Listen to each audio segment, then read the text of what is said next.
¿De acuerdo? Sí, que van a ejercer su efecto. Yo les dije que había medicamentos que trabajan sobre la pared celular, que es la última cubierta que tiene la célula, o sea, la bacteria.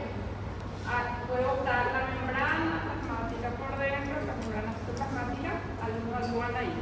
Generalmente los que tienen efecto en la pared celular, en la membrana, son los que tienen efecto bactericida, que matan a las bacterias. Los otros medicamentos que tienen efecto sobre el ácido, el folato, sobre los lisosomas o sobre el ADN, suelen tener un efecto bactericida. Ellos lo que suelen hacer es disminuir el crecimiento, la replicación, y generalmente el organismo tiene que intervenir también. Los que actúan sobre la pared celular y la membrana plasmática son los que van a tener efecto bactericida. Los beta-lactámicos que nosotros vimos ayer, esos medicamentos tienen efecto bactericida porque actúan sobre la pared celular. Y esto también, o sea, lo siguiente que vamos a ver ahora también actúa sobre la pared celular o la membrana, entonces tienen efecto bactericida. El siguiente grupo, después de los beta-lactámicos, es el grupo de los glucopéptidos. Luego está la daptomicina, fosfomicina y vancomicina. Estos medicamentos, el siguiente grupo, actúa sobre la síntesis de proteínas. Actúa a nivel del núcleo grueso. Tenemos otros que interfieren sobre el ADN o el ácido fólico. También. Y ahora vamos a ver lo que actúa sobre la pared celular o la membrana citoplasmática. Los beta-lactámicos nosotros ya vimos, que son 4 grupos de medicamentos de antibióticos con acción bactericida, y los IBL estaban dentro de los beta-lactámicos, pero no son antibióticos. Entre estos, la penicilina, cefalosporina y carbapenémicos son los que se pueden hacer por vía oral y parenteral, y solo los monobactámicos son administración parenteral. Son bactericidas este grupo de medicamentos.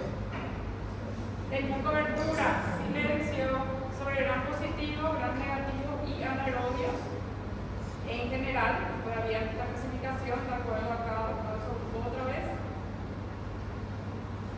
Vimos también cuáles eran los IBL, que son 5 actualmente: ácido clavulánico, surlactán, azobactán, aibactán y valproate. Estos se unen a penicilinas, cefalosporinas y se unen a carbapenémicos. Y no a los monobactámicos.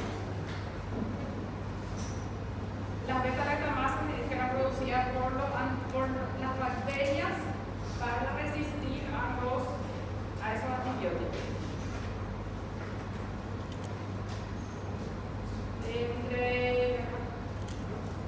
Entre los efectos adversos que dije, también que recuerden que la penicilina y cefalosporina pueden producir hipersensibilidad, podrían producir diarrea, podrían producir trastornos de la coagulación. Los carbapenémicos también pueden producir hipersensibilidad.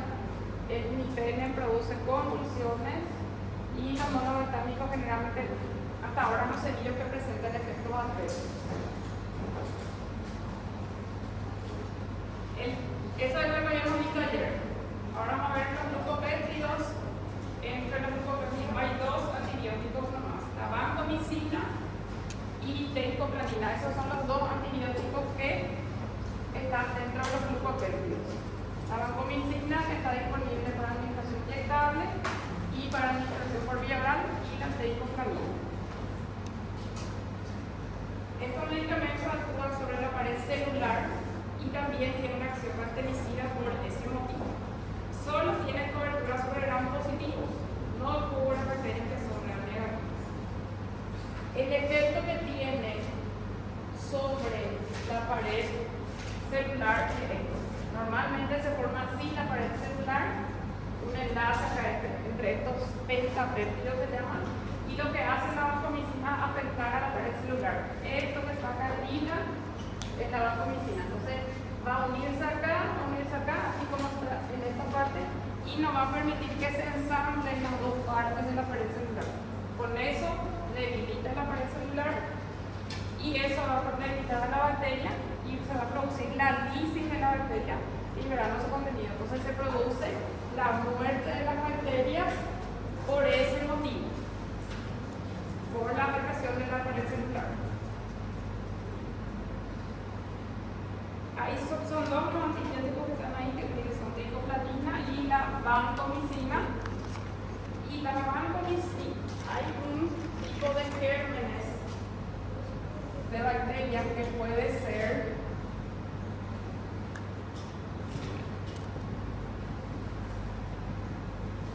resistente a la vancomicina, que se llaman enterococos vancomicina resistente, se le conoce por la sigla de EBR. Si es el enterococo vancomicina resistente, este antibiótico no le sirve y probablemente este tampoco le va a servir. Suele haber reacción cruzada. Entonces, si es resistente a este antibiótico, no se tiene que usar tampoco este, resistente a los otros. Y este tipo de bacterias desarrolló esa resistencia para desarrollar esa resistencia a la vancomicina, y lo que suele ocurrir con esa bacteria es que no permite que se una la vancomicina al enterococo. En el caso de que sea susceptible, sí se puede unir el antibiótico a la vancomicina. En los casos donde hay resistencia, el lugar de unión, este lugar de unión acá dentro de la bacteria a la vancomicina se modifica, entonces no se puede unir.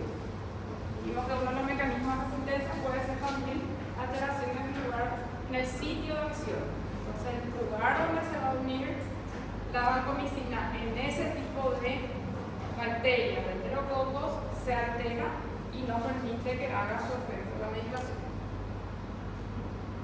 Anteriormente ese tipo de bacterias se aislaban más, ahora ya ves, porque se aíslan, no siempre se aíslan, a los pacientes, ¿verdad? Los pacientes portadores de tipo de enterococo.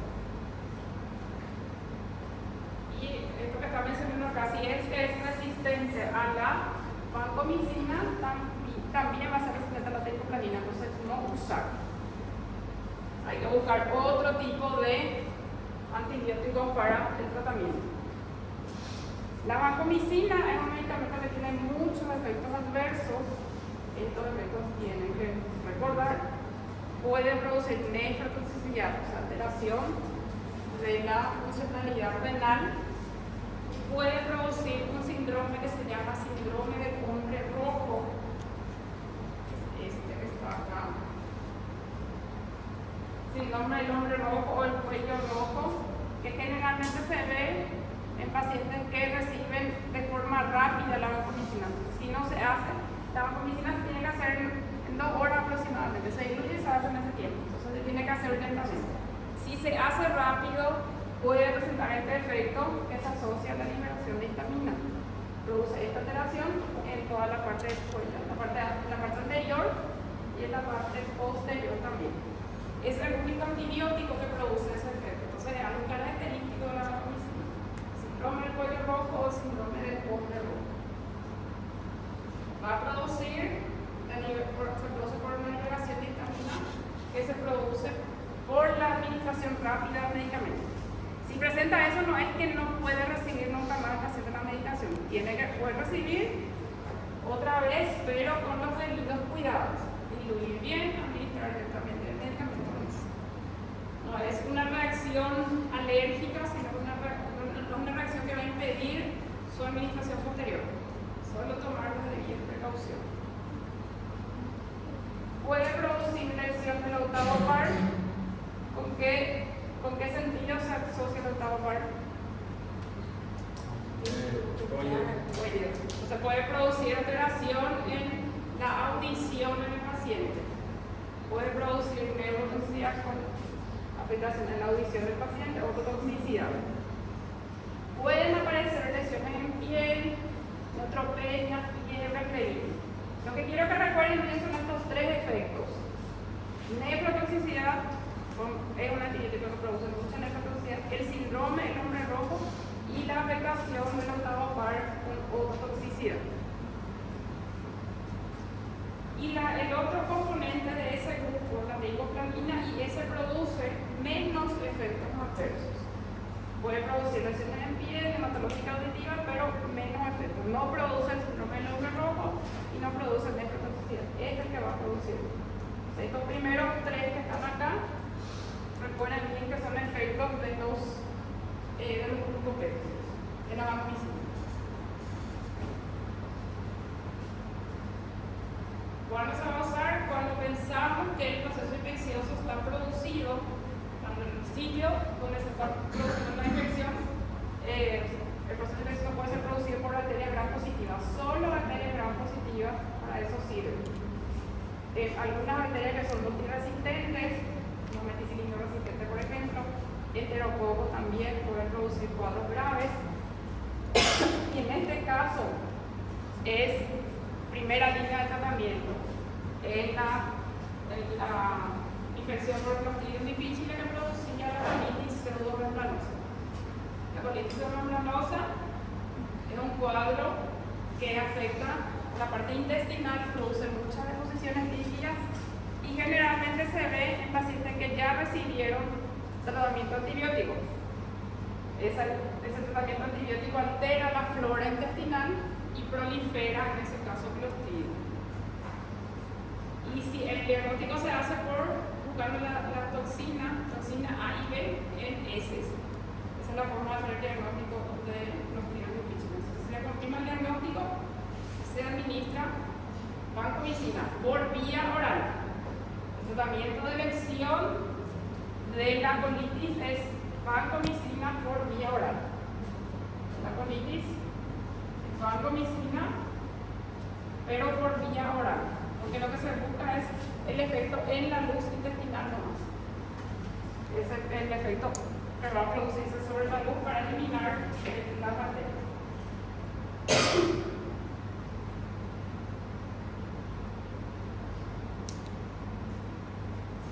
Es un medicamento que no se absorbe por vía oral, que está disponible, la vancomicina, y se dan procesos donde, o sea, por vía oral se hace en la colitis y en infecciones también que a veces requieren tratamiento producidas por Staphylococcus aureus, cuadro de gastroenteritis, por ejemplo, producido por Staphylococcus. ¿Por qué se da si no se absorbe? Porque no es importante la concentración plasmática, es importante el efecto local. Permanece en la luz intestinal y va a tener efecto sobre el Clostridium y sobre el Staphylococcus. Entonces no es importante la absorción de la medicación, porque se busca un efecto dentro de la luz intestinal. Por eso, a pesar de que no se absorbe, se puede administrar. Pasa bien a varios tejidos, al líquido cefalorraquídeo pasa de manera irregular, por eso en algunos pacientes que tienen meningitis por una bacteria célsica vancomicina se puede probar la vía endovenosa o se puede administrar por vía intratecal también. Dependiendo de si no responde el paciente, se puede administrar por otra vía. Se puede administrar por vía endovenosa, por vía intramuscular, por vía intratecal y por vía intraventricular. Esas vías, esas últimas dos vías, intratecal y intraventricular, se hacen en casos específicos donde haya, para hacer un tratamiento dirigido, cuando se tiene un cultivo que informa que hay una meningitis, hay un absceso, algo en la parte del sistema nervioso central, que una bacteria que es sensible a la vancomicina, un tratamiento que es dirigido ya con un cultivo. O sea, ahí se puede usar por la vía intratecal o la vía intraventricular, donde se coloca un dispositivo con el que va a quedar un paciente por un tiempo y va a recibir a partir de ahí su medicación. ¿Por qué se hace por esa vía? Porque la absorción, o sea, el paso de la barrera hematoencefálica es irregular. Puede ser que no llegue a tener buenas concentraciones de líquido cefalorraquídeo. Por eso se opta por estas vías en pacientes con cultivo dirigido. Aquí viene un paciente con meningitis, se le va a hacer un antibiótico intratecal o intraventricular. Eso es dirigido en un paciente que ya tiene un cultivo que informa que hay sensibilidad a la vancomicina, que la bacteria que está creciendo ahí es sensible a la vancomicina. Entonces, es un tratamiento bastante específico cuando se tiene el cultivo del paciente. Esto sí se puede usar para todos los otros diagnósticos. Y la vancomicina es la que se hace por vía oral en estos casos, cuando hay una colitis, para que tenga efecto sobre la luz intestinal, eliminar lo que está en la luz. En el caso de otras indicaciones que tienen son infecciones graves producidas por gram positivo resistentes a otros antibióticos o en pacientes que son alérgicos a penicilina. En esos casos se suele hacer, por ejemplo, endocarditis, meningitis. Son procesos que son graves y que están producidos por algún germen que es resistente a la penicilina o un paciente alérgico. No puede recibir penicilina. Pues si pudiera recibir penicilina, esa sería la primera, alguna penicilina, esa sería la primera opción. Entonces, como no puede recibir porque ya es resistente o porque es alérgico, ahí se opta por este tratamiento. Cuando se va a empezar en un paciente que viene de la casa con una neumonía, empezar directamente vancomicina. Es un tratamiento ya para cuadros graves, un tratamiento para quien ya recibió otro tipo de antibióticos o un tratamiento en pacientes que ya tienen resistencia a la penicilina o en los pacientes alérgicos. Entre los dos que se usa más es la vancomicina, probablemente por la disponibilidad también. En la mayoría de los hospitales lo que se encuentra es la vancomicina y no la teicoplanin. Si se tiene se podría usar la teicoplanin porque tiene menos toxicidad. Si tenemos los dos disponibles, podríamos usar vancomicina porque tiene menos efectos adversos. No produce síndrome del hombre rojo, no produce nefrotoxicidad. Cuando no se puede usar en el caso de que una bacteria sea resistente a la vancomicina, si es resistente a la vancomicina, tampoco va a servir para administrar la teicoplanin. Tampoco va a servir la teicoplanin. ¿Alguna pregunta? Solo para gram positivo. Entonces, para gram positivo, para cuadros que son graves, no respondieron a otro antibiótico o son resistentes a otro antibiótico.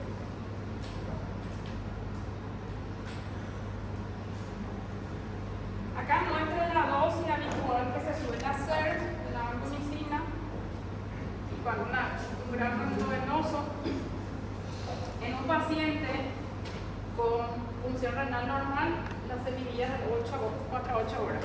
En un paciente con insuficiencia renal grave, con un TIRES muy disminuido, se prolonga mucho más su usabilidad.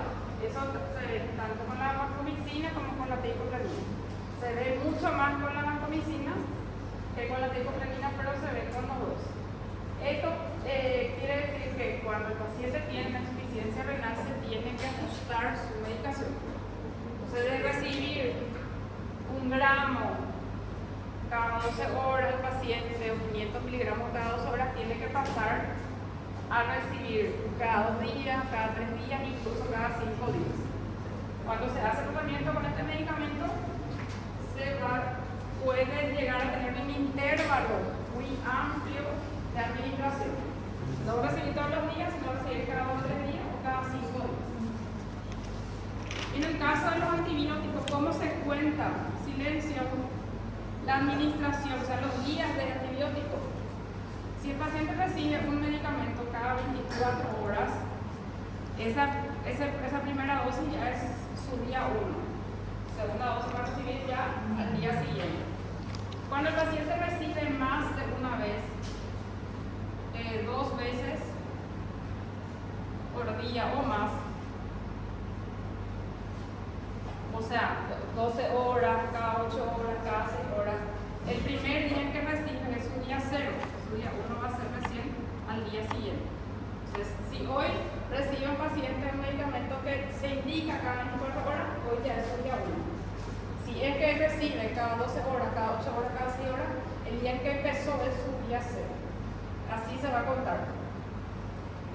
Y en el caso de los medicamentos que no se reciben todos los días, por el ajuste en la insuficiencia renal, también el primer día es, la primera dosis que recibe es su día 1. En el caso de la vancomicina, si recibe cada 3 días, su día 1 es la primera dosis que recibe. El segundo día no recibe, pero es su día 2. El tercer día no recibe, pero es su día 2. Entonces, acá su cuarto día va a ser otra vez. Acá va a recibir y después acá otra vez. Pero vas a contar los días que no estuvo recibiendo, igual como dentro de muchos, vas a poner dentro de tu conteo. Entonces, la vancomicina puede recibir acá, puede recibir otra vez en este día, o si no, cada 5 días también. Eso depende de la funcionalidad renal que tenga el paciente. Y acá para ver que la funcionalidad renal afecta mucho a la senilidad. Como es nefrotóxico, se tiene que ajustar su dosis al clearance que tenga el paciente, a su funcionalidad renal.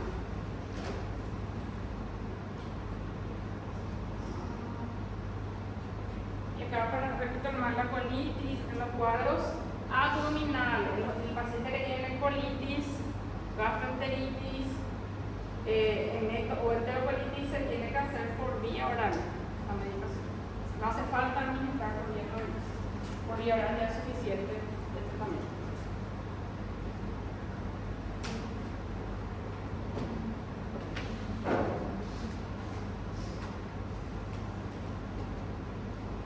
¿Alguna pregunta de esa parte?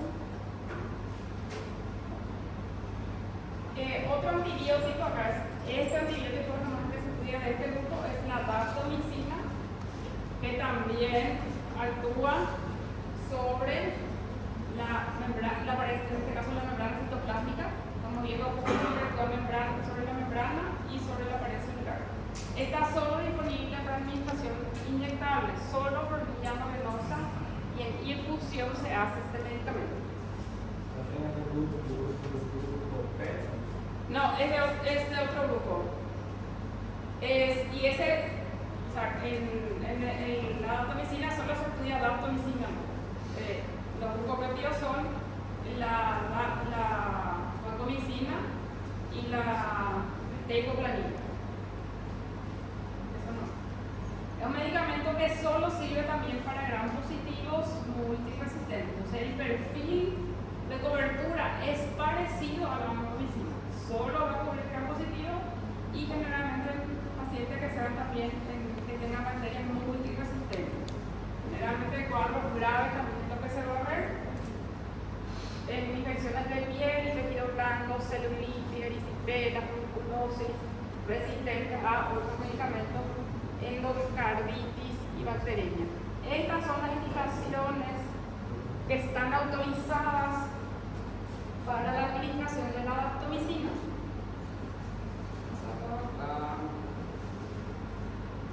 Estas indicaciones que están acá: infecciones de piel y tejido blanco, una dosis más baja, y la bacteriemia y la endocarditis, por estarle poco agua, se hace una dosis más alta. Solo para esas patologías está indicado la daptomicina. ¿Por qué en otros no se utiliza? Porque para no generar resistencia y usar cuando se necesite nomás. La daptomicina actúa sobre la membrana citoplásmica, va a formar unos canales dentro de la membrana, va a ir formando la daptomicina, va a formar unos poros dentro de la membrana citoplásmica que va a facilitar la salida de iones de potasio, y ahí se produce una alteración de esa membrana y la lisis también de la bacteria. Se produce despolarización de la membrana ahí con una afectación de la replicación de la bacteria, y se produce una muerte celular. Esto también es una característica.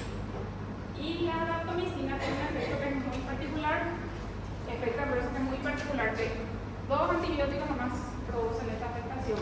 Son las mialgias, puede tener dolores musculares el paciente, y rhabdomiólisis. En los casos más graves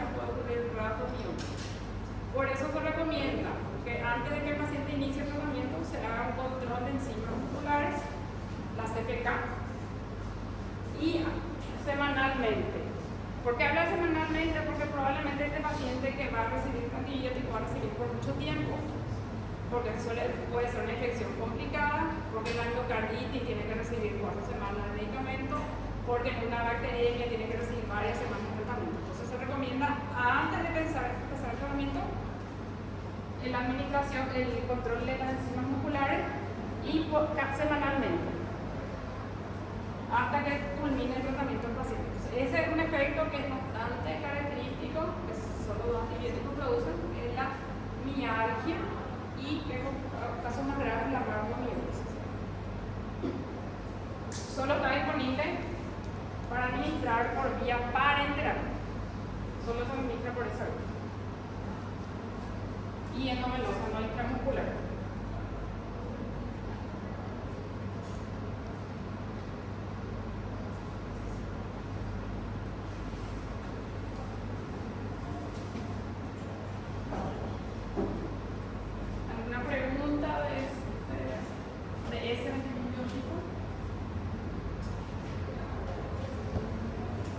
Otro antibiótico es la fosfomicina. La fosfomicina es sí de un grupo de antibióticos, pero en este caso también solo estudiamos la fosfomicina. Este no sé si les suena ese nombre, no es un nombre comercial. Un antibiótico se usa bastante para infecciones urinarias. Está disponible para administración por vía oral. Está un sobrecito para diluir y la administración también por vía inyectable. Se tiene la fosfomicina.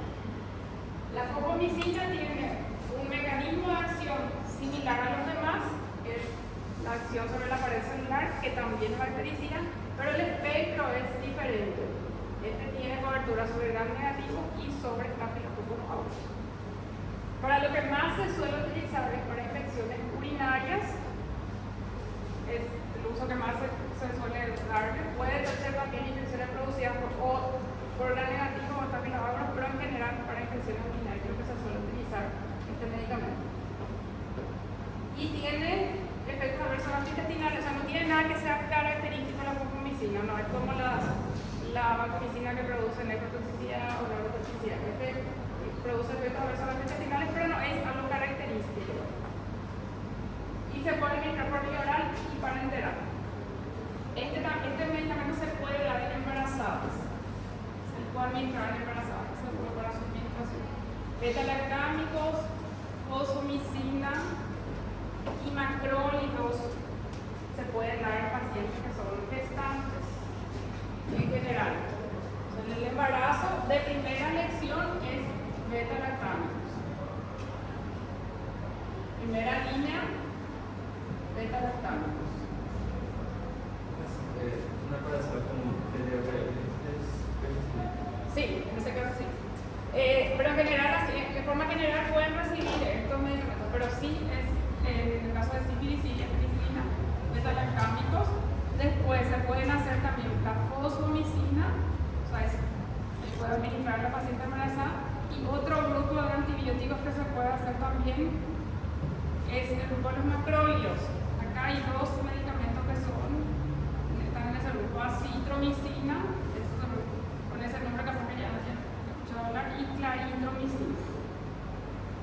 Si vamos a elegir para el tratamiento antibiótico en una gestante, se puede elegir cualquiera de esos 3.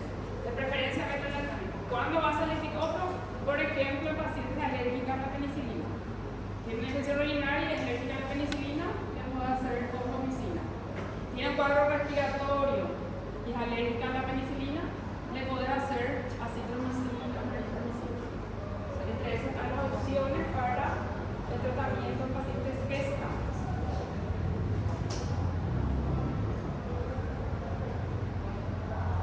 En general son para bacterias que no son multiresistentes, a diferencia de los anteriores. Glucopéptidos y daptomicina sirven para bacterias multiresistentes. Estos son para bacterias que no son multiresistentes, o sea, infecciones no complicadas.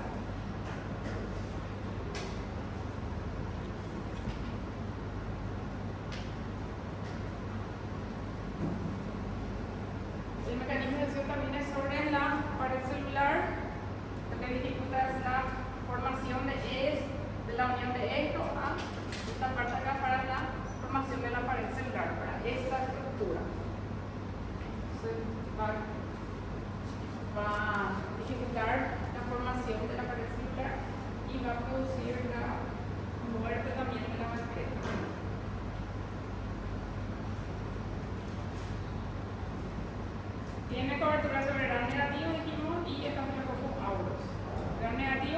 principalmente enterobacterias, E. coli, que produce infecciones urinarias, salmonella, shigella, generante cuadros gastrointestinales, la neisseria, meningitis y gonorrea, y el estafilococcus. Negativos y estafilococcus entre los grados positivos.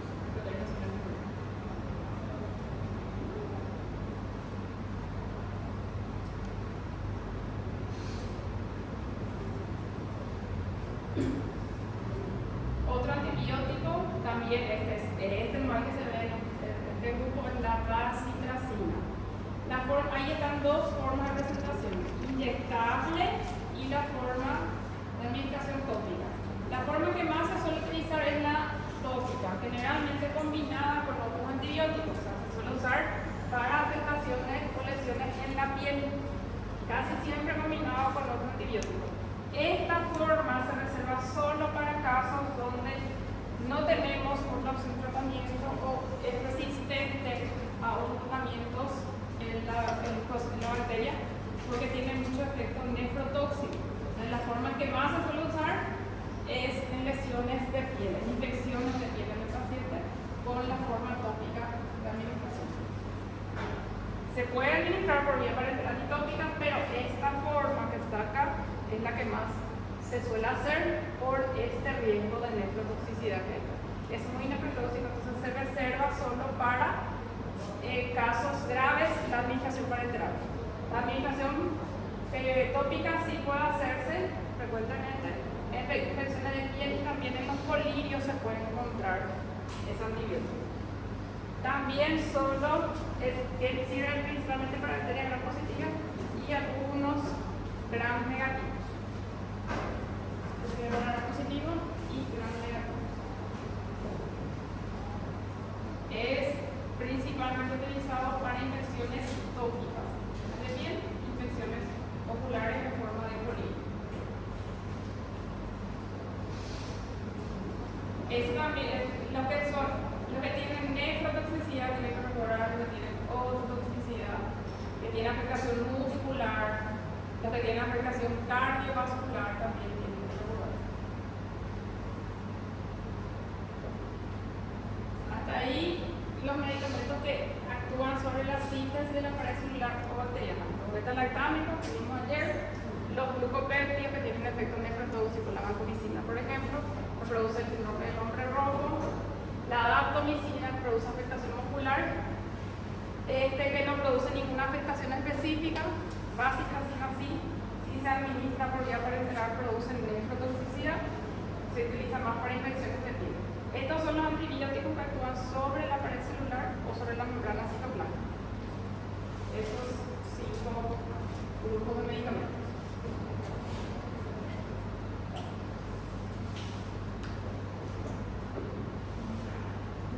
¿Alguna pregunta?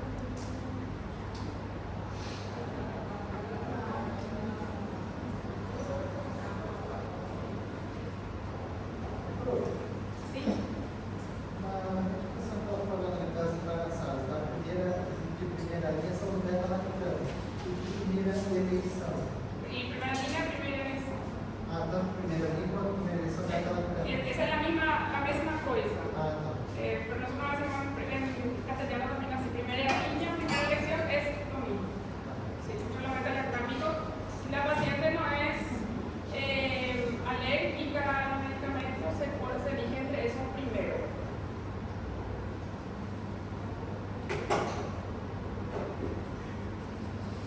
Después tenemos lo que actúa sobre la síntesis de proteínas. Estas tienen generalmente un efecto que es más bacteriostático. Están las tetraciclinas, están los macrólidos. El nombre de los macrólidos, el nombre de los componentes es muy diferente al nombre del grupo. Los macrólidos son la citromicina, claritromicina, esos nombres capaz que sí ya hayan escuchado de esa forma, pero capaz que no les suene tanto macrólido. La clindamicina, el cloramfenicol, streptograminas, linezolid y aminoglucósidos. Los aminoglucósidos son gentamicina, dobramicina, amicacina, que tienen todo efecto sobre la síntesis de proteínas.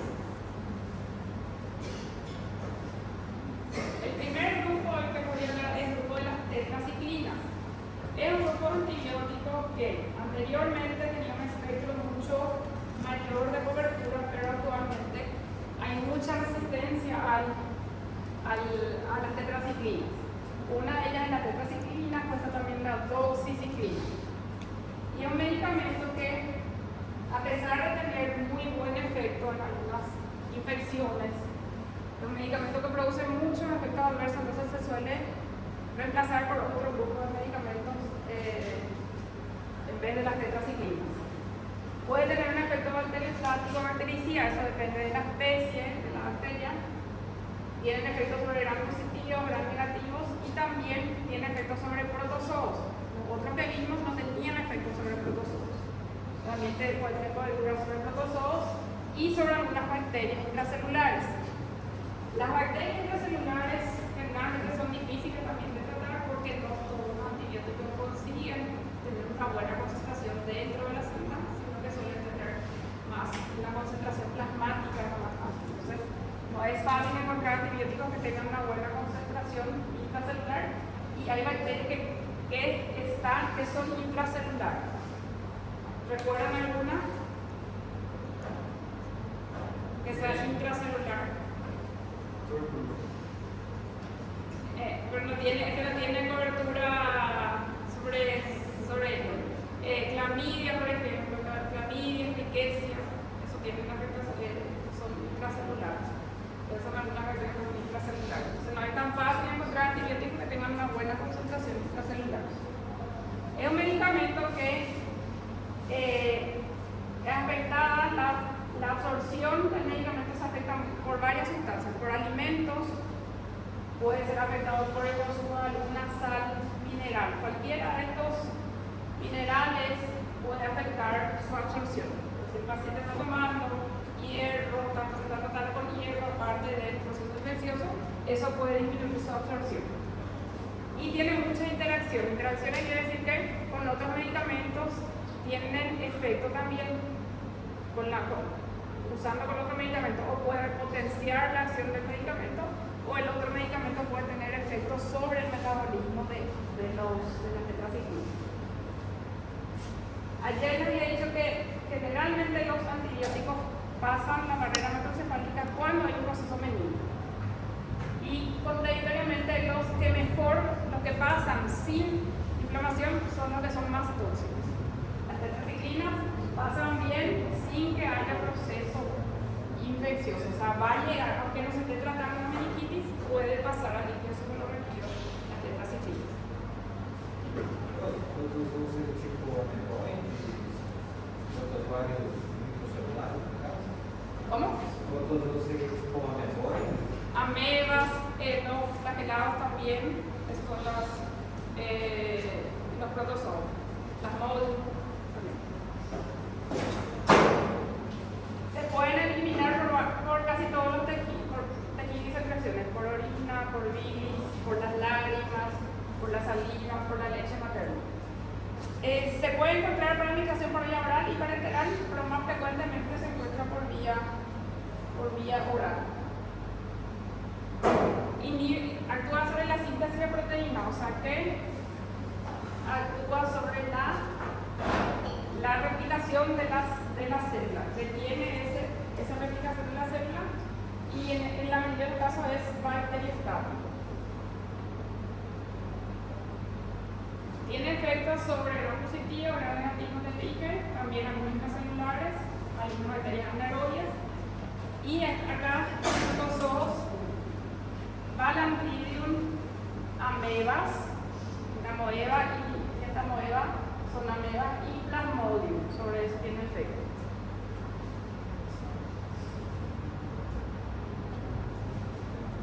Y entre sus efectos adversos, acá lo que me tienen que recordar cuáles son los efectos adversos que tiene. Puede acumularse en huesos y dientes, se junta con el calcio. Las tetraciclinas se asocian con el calcio y disminuyen el calcio en el paciente y se unen a estos dos tipos de tejidos que tienen mucho calcio, huesos y dientes. Eso ya es irreversible. Por eso no se recomienda en embarazadas ni en menores de 8 años hasta que ocurra la calcificación completa. Entonces, si es que se le da a una criatura menor de 8 años, puede acumularse en los dientes y en los huesos. Puede producir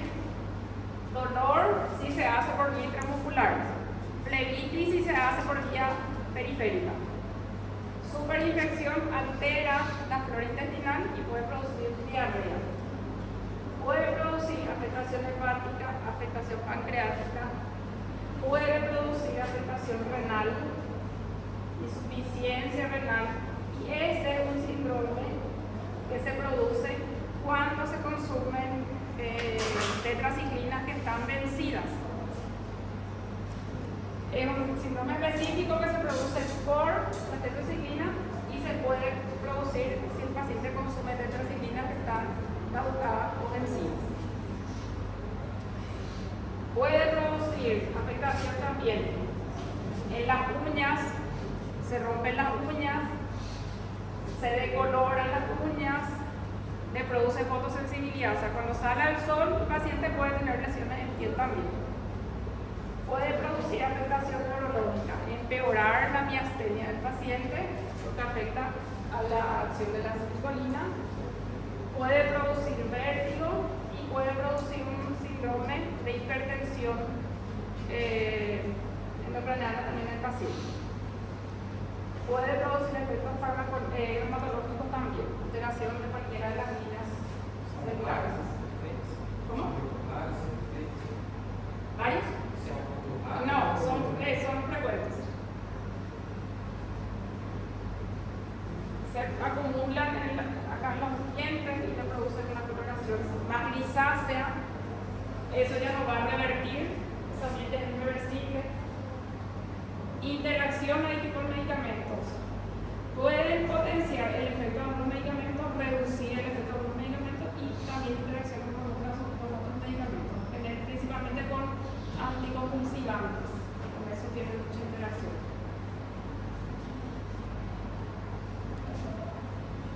Se tiene mucha interacción en medicamentos, así no me recuerdo más específicamente cuál. Mucha interacción medicamentosa y afectación en varios órganos, desde la parte neurológica, en los dientes, en los huesos, en la parte digestiva, hepática, renal, piel también puede producir efectos. Un grupo de medicamentos que tienen muchos efectos adversos y si ven las patologías para las cuales están indicadas, no es por ejemplo una neumonía, no es así en general, sino que son patologías específicas producidas por algún germen específico. Por ejemplo, citan la enfermedad de Lyme, citan la neumonía, entonces para alguna patología todavía puede servir. Para otros casos es una alternativa. Pacientes con mucha acné pueden utilizar, pacientes con anthrax también pueden utilizar. Pero es una segunda línea de tratamiento ya. Entonces, actualmente sirve para pocas patologías porque se produjo resistencia a su acción y son para bacterias no resistentes, son para bacterias que generalmente conocen como los más comunes, no es para multiresistentes, no es para la infección intrahospitalaria, por ejemplo, no se usan este tipo de medicamentos para ese tipo de patologías.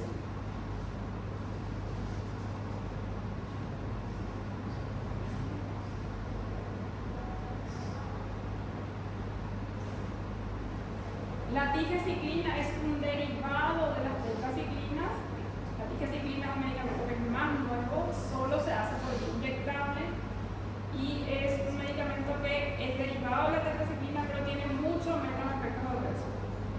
Y generalmente este sí se usa para procesos infecciosos multiresistentes. Bacterias gram positivas y gram negativas, por ejemplo, Enterococo vancomycina resistente, por ejemplo, bacterias BLE. Bacterias que producen beta-lactamasa, efecto tenido, para eso pueden servir. Es un derivado de las tetraciclinas, pero tiene mucho menos efectos adversos y ningún efecto que es específico, porque estos efectos también pueden ser producidos por otros antibióticos. O sea, no tiene efectos adversos ni muy graves ni tampoco específicos. Sí se usan para cuadros producidos por bacterias multiresistentes. Infecciones de piel y tejidos blandos que generalmente tienen bacterias gram positivas, infecciones intraabdominales que generalmente tienen bacterias gram negativas o también pueden tener enterococos. No usar cuando hay otras alternativas terapéuticas para no generar resistencia.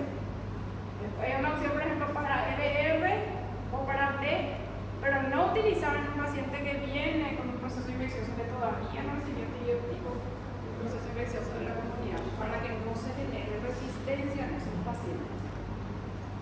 Está indicado para la utilización en caso de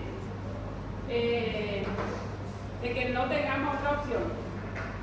Un LR no va a responder entonces ni a metalactámicos, no puede recibir glucopéptidos. En ese caso sí está indicado que se haga. Entonces, usar solo cuando se necesite, para que no se produzca resistencia. Les dije ayer que en los últimos años no se están desarrollando muchos antibióticos nuevos porque es muy caro el estudio, la identificación de antibióticos nuevos. Y estos medicamentos aparecieron hace mucho tiempo e inicialmente se usaba para enterococo medicina resistente.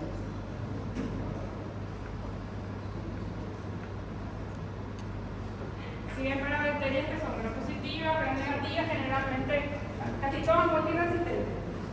Estafilococo aureus meticilina resistente, neumococo resistente a penicilinas, enterococo a penicilina resistente.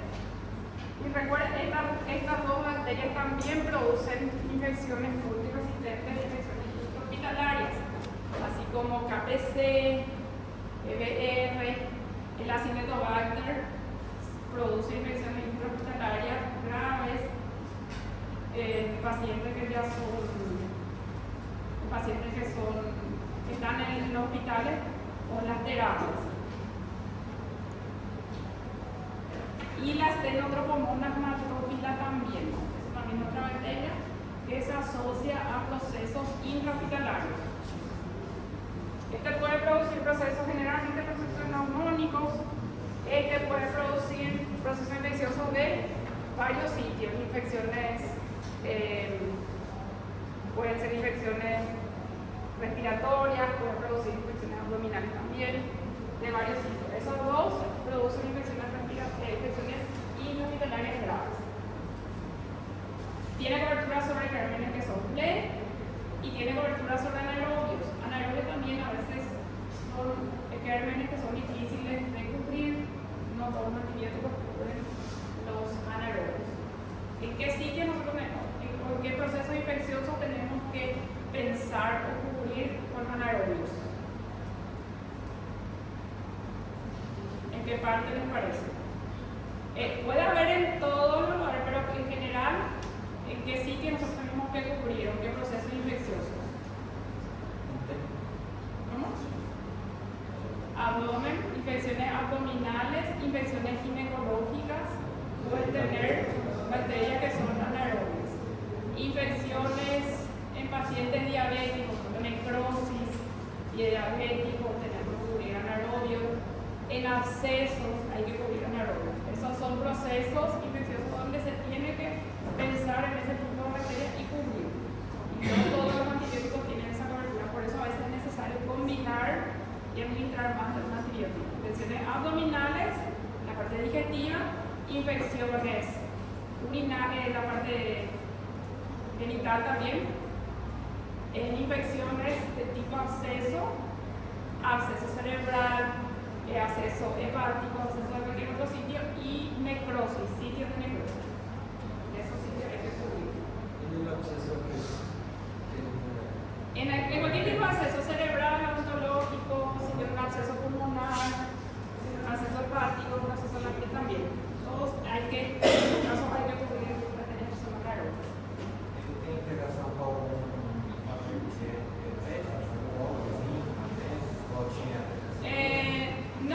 este es solo la administración parenteral, entonces la absorción, no sé, administración parenteral, entonces la dieta no la afecta.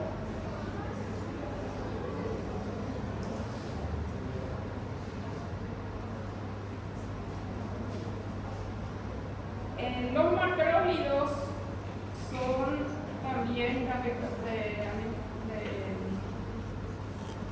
inhibidores de la síntesis de proteínas, y los dos que se utilizan más frecuentemente son la claritromicina y la citromicina. Están disponibles para administración parenteral, pero más frecuentemente se administran por vía oral. Estos, la claritromicina y la acitromicina. Tienen cobertura sobre gran positivo, gran negativo, tienen cobertura sobre anaerobios, tienen cobertura sobre protozoos y tienen cobertura sobre micobacterias. Estamos viendo que el primer grupo de antibióticos que tiene cobertura también sobre las micobacterias. Se puede usar en alérgico a la penicilina y son para bacterias que no son multiresistentes, bacterias comunes que no son multiresistentes, así como las tetracyclinas. Es un medicamento que en general tiene pocos efectos adversos. En algunos casos hay que tener cuidado, pero en general los efectos adversos no suelen ser graves. Puede producir síntomas intestinales, generalmente le produce cólico, náusea, puede producirle diarrea al paciente, eso sí se puede ver, náusea, diarrea, vómitos y cólicos. Y en pacientes que tienen, no va a ser en cualquier paciente que va a producir arritmia, se pueden producir alteraciones en la parte cardiovascular.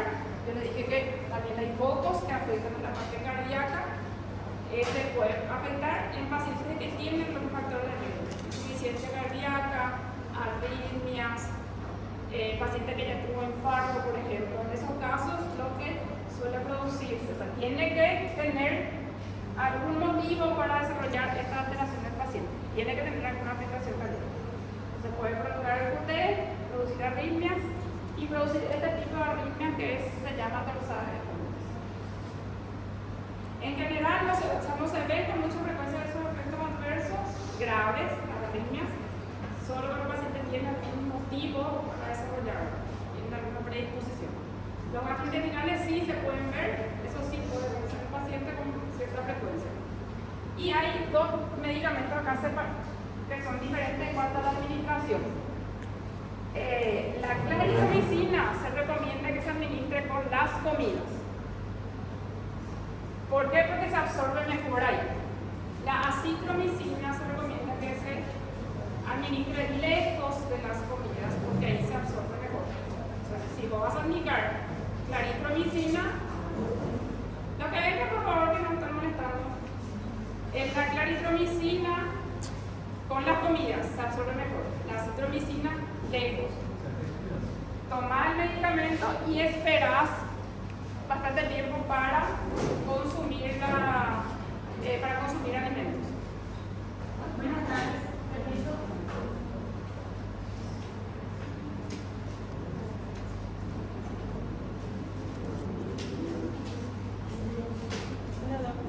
Hola.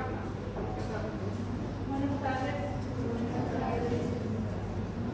Alana, Alfredo, Aline Cristina, Alison Emilio, Andrés Rasuchín, Ana Flavia, Ana Gabriela, Arturo Francisco, Arturo Oliver, Bárbara Fernanda, Bárbara Tawali, Beatriz Ferro, Bianca Costa, Brenda Ramírez, Cayo Vinicius, Carolina Flores, Celeste Namix,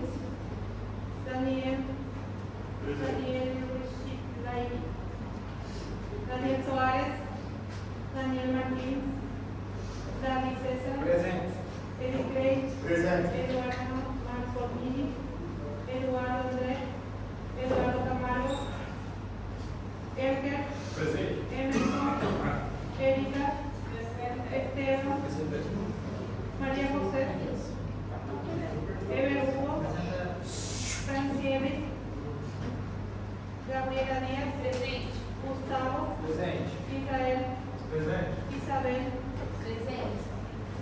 Jefferson, Julia Aparecida, John Ferreira, John Hiroshi, Calebe, Karina López, Karine Díaz, Carol García, Kerber, Kevin, Lara Cristina, Lara Emily, Larisa, Leandro, Luana Beatriz, Luana Martina, Lucas Caiki, Lucas Rodríguez, Lucas Benítez, Luz Marielle, Marcela David, Marco Luis, Marco Benítez, María Aparecida, María Eduarda Vicentini, María Julia, Ardi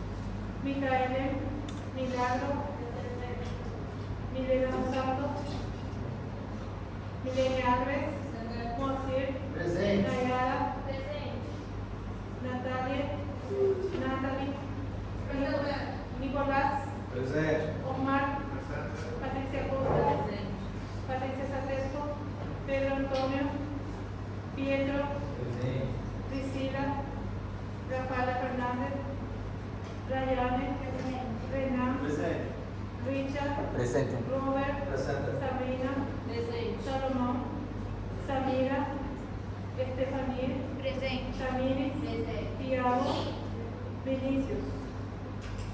¿Alguien no me llame? ¿Tu nombre? Daniel. Daniel Suárez. ¿Alguien más? ¿Alguien más? Ya está, doctora. Gracias.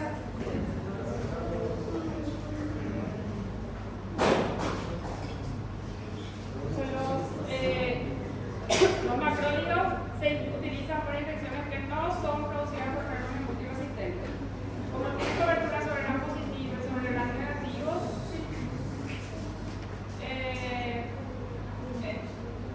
pueden cubrir varios tipos de procesos infecciosos. Se usan mucho para infecciones respiratorias, ya sean infecciones de tipo faringoamigdalitis, bronquitis, neumonía, para casi todos los tipos de procesos infecciosos. Para otitis se usa también, para procesos gastrointestinales, para, por ejemplo, la gastritis asociada al Helicobacter pylori también se puede utilizar, para infecciones producidas por clamidia también. En el caso de la clamidia, es una bacteria intracelular que se puede tratar bien con tetracyclina, pero este medicamento, los macrólidos tienen mucho menos efectos adversos, entonces se puede usar también. Para el tratamiento de las clamidias. Es una opción en la mayoría de los casos. Cuando el paciente no tolera otro tipo de antibióticos. Dijimos que entre los beta-lactámicos casi siempre vamos a encontrar como primera opción. Y si el paciente no tolera por ejemplo beta-lactámico o alérgico, se puede usar este tipo de medicamentos. Pero son para procesos que no son graves o no son producidos por bacterias resistentes. Para estáfilo, meticilino resistente, para las bacterias que son de tipo BLE, para esos casos no va a servir. Hay algunos casos donde sí son de primera línea, pero son cuadros también muy específicos, o sea, producidos por gérmenes específicos. Legionelosis, la neumonía producida por micoplasma, la difteria, por ejemplo, o la gastroenteritis por Campylobacter. Son cuadros bien específicos, un cuadro producido por una bacteria específica. Y les dije que se puede usar para embarazadas si tienen algún cuadro respiratorio, por ejemplo. Si no puede recibir tetralactámicos, puede recibir este tipo de medicamentos. También se suele asociar con otro tipo de antibióticos, incluso con beta-lactámicos se puede asociar. El tratamiento del ya vimos protectores gástricos, sí. El tratamiento del Helicobacter pylori, recuerda que se hacía con amoxicilina, claritromicina, el tratamiento antibiótico, aparte de los IVP, del omeprazol, por ejemplo, se asociaba a Helicobacter acitromicina con amoxicilina.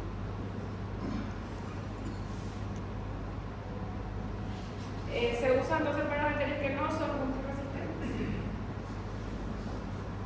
Otro antibiótico es la clindamicina. La clindamicina está disponible por vía parenteral, vía oral y en forma de óvulo también se puede encontrar. En forma de óvulo puede estar solo o asociado con otros medicamentos. Generalmente en los procesos, la parte química se suele usar más de un tipo de medicamento, algún antibiótico combinado con otro, también con otro tipo de medicamento, por ejemplo antifúngico también. No. Es de gliposamidas, del grupo de las gliposamidas, y la clindamicina es la que más se utiliza. En el caso de los óvulos está combinado con otros medicamentos. Casi siempre lo que son para infecciones de piel, o sea, tratamiento dérmico y de la parte genital se combinan. Es un medicamento que tiene algo que es característico de su buena cobertura sobre anaerobios. Tiene cobertura sobre gran positivo, gran negativo, pero lo característico es que tiene muy buena cobertura sobre anaerobios. Y por eso sirve para varios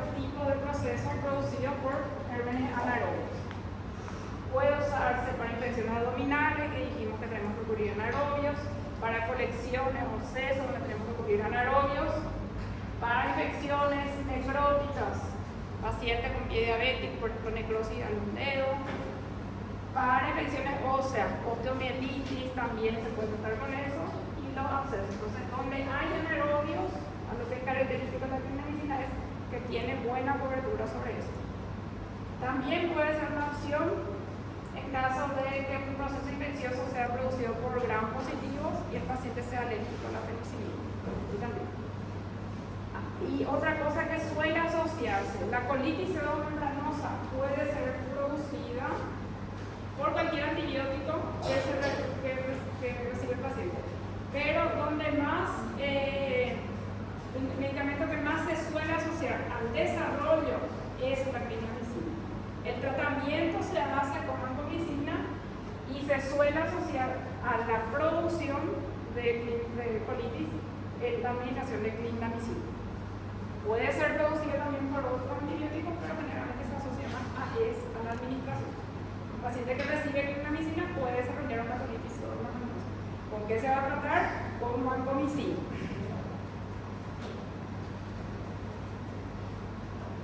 Ese es el efecto característico de la clindamicina, tiene otros efectos característicos. Tiene cobertura sobre gram positivos, gram negativos, anaerobios, que creo que recuerden que cubre bien. Tiene muy buena cobertura sobre anaerobios, que no es tan fácil de cubrir.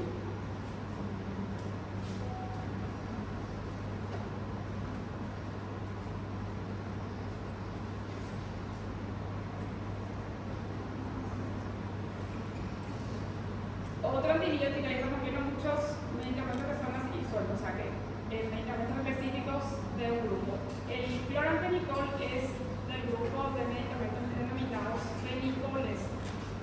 Y el cloramfenicol se puede encontrar en varias presentaciones. Hay una presentación que es inyectable, una presentación que es para uso oftálmico en bolillo, para uso sobre la piel o sobre lesiones también, y este que es por vía oral. Este anteriormente, bueno, acá en Paraguay no hace mucho todo se empezó a vender con receta, con antibióticos, pero anteriormente algo que se encontraba en cualquier lugar de despensa, mercería, era la camisetina.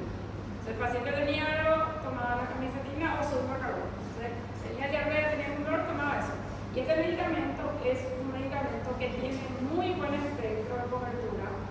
Tiene cobertura sobre gram positivos, gram negativos, anaerobios, que no sean muy resistentes, pero tiene un efecto adverso que es grave y no es predecible.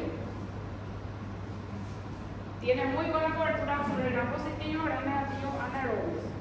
Y puede producir afectación de la médula ósea, que es dosis dependiente. Eso se ve cuando el paciente está consumiendo la medicación. Se ve disminución de glóbulos rojos, glóbulos blancos, plaquetas. Durante el consumo, o sea, a mayor dosis, más también se ve esa depresión de la médula ósea. Es dosis dependiente. Deja la medicación y van a normalizarse esos valores. La médula va a empezar a producir esas 3 líneas celulares. Y hay otra toxicidad que es idiosincrásica. Idiosincrásica se asocia con el paciente nomás, y ese tipo de reacción no se puede predecir. El paciente puede hacer un tratamiento de 5 días, a ver sin presentar, como puede ser que con la primera dosis el paciente desarrolle una toxicidad celular. Puede verse durante el tratamiento o puede verse después del tratamiento también. Y no va a revertir en el paciente que deja la medicación. La dosis dependiente sí, una vez que suspende la medicación, eso se puede normalizar. En cambio, en este caso, el paciente puede quedar con una aplasia medular y necesitar un trasplante de médula después para recuperarse.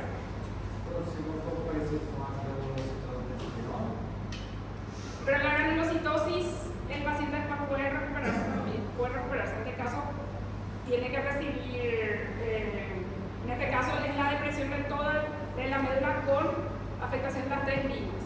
O sea, va a tener plaquetopenia, leucopenia y anemia. Y puede necesitar un trasplante de médula ósea. Otra afectación es que se produce el síndrome del niño gris. Explicaría que la neuritis y afectación de gastrointestinal. Estas dos características, estos dos aspectos que son característicos, la afectación de la médula ósea y el síndrome del niño gris, que es niño Simsa. Esto se veía antes más, porque anteriormente se les daba a las embarazadas y el paciente, cuando recién nacido, se veía este efecto. Pues nacía con una coloración así, cianótico ese paciente, y no es una reacción alérgica al medicamento, es una respuesta del recién nacido porque todavía no está preparado para metabolizar el clorofenicol. En los primeros meses, durante la gestación, en los primeros meses no tiene que recibir ese medicamento el recién nacido, después puede recibir ya. Es un efecto que se ve porque no está preparado. La funcionalidad renal y la funcionalidad hepática en los niños, en los bebés, está disminuida. Cuando ya que nace no está todavía todo bien desarrollado. O sea, hay antibióticos que ellos pueden no tolerar. Y eso ocurre con el clorofenicol.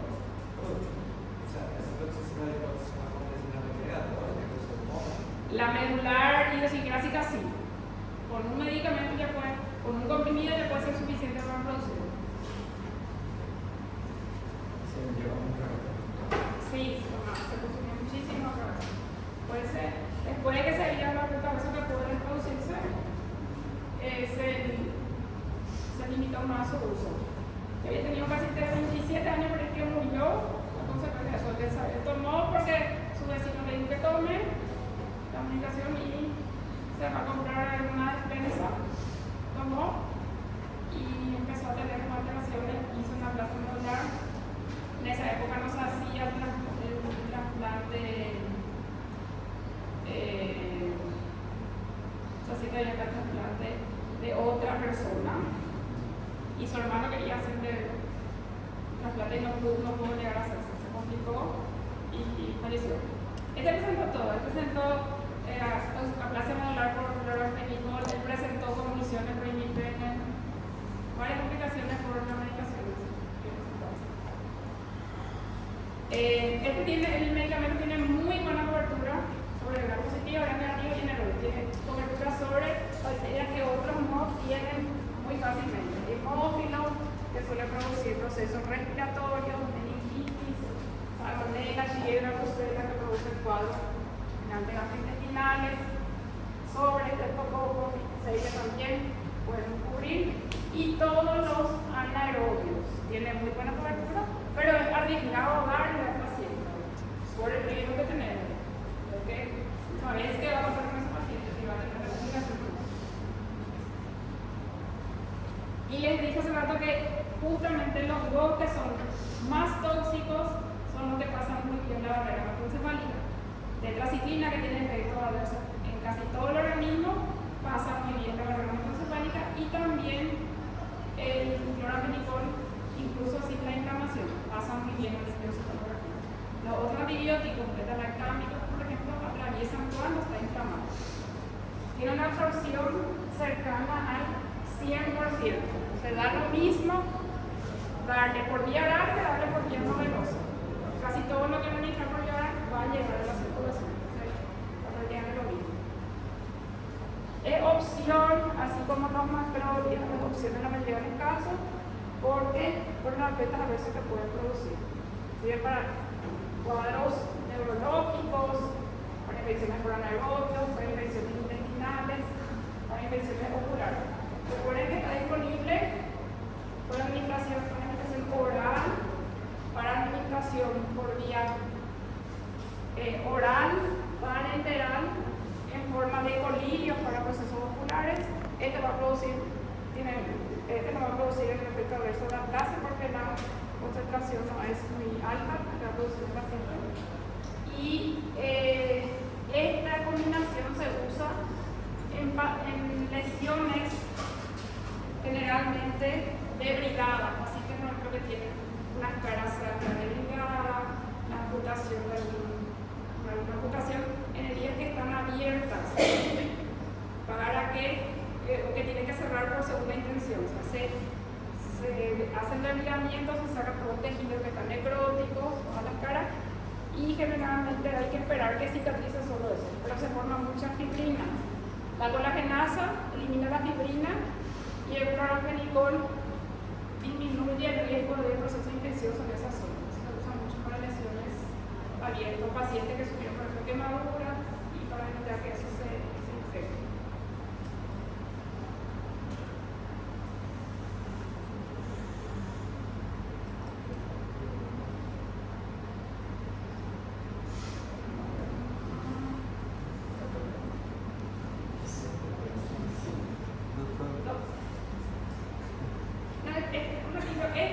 Hay dos,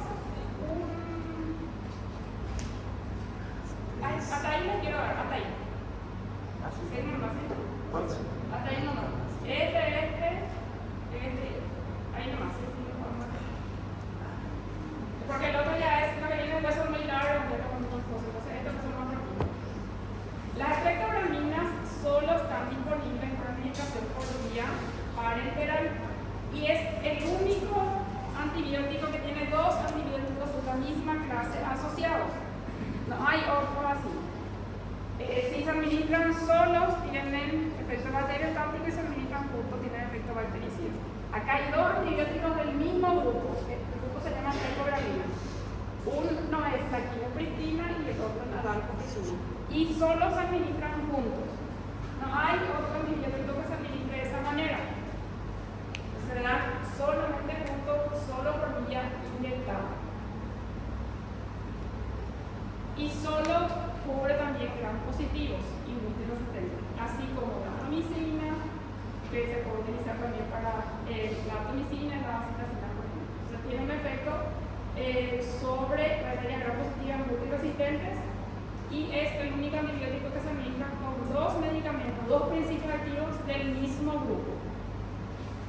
Este es el otro que puede producir afectación muscular. Que había dos que producen afectación muscular, la atomicina y la espectrobramina, que suelen producir miasmas.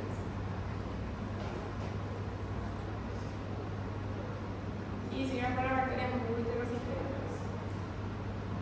Y el linezolid. El linezolid es un antibiótico que está disponible por vía oral y por vía parenteral. Es un antibiótico que sirve para bacterias que son gram positivas, para cuadros también de gravedad, y tiene una biodisponibilidad alta también, y da lo mismo, así como el clorofenicol, darlo por vía oral o por vía parenteral al paciente, porque se va a absorber totalmente. Entonces, esa dosis, la presentación es para darle esto, da lo mismo en el paciente porque se va a absorber de la misma forma. Es útil para infecciones producidas por gram positivos multiresistentes. La espectrobramina, la datomicina, la vancomicina son bacterias gram positivas multiresistentes. Y entre sus efectos adversos puede producir características como mielosupresión, que puede ser reversible, y síndrome serotoninérgico. Esos son los efectos que puede producir el linezolid. Eso está como una causa importante de síndrome serotoninérgico en los pacientes. Solo para el multiresistente. ¿Tem interação com hormônios depressivos? Sí, va a tener, si vos das, los síndromes serotoninérgicos se pueden producir cuando modificas la dosis, si combinas medicamentos que tienen riesgo de producir, si puedes interactuar. O sea que vos das un antidepresivo con este y va a aumentar el riesgo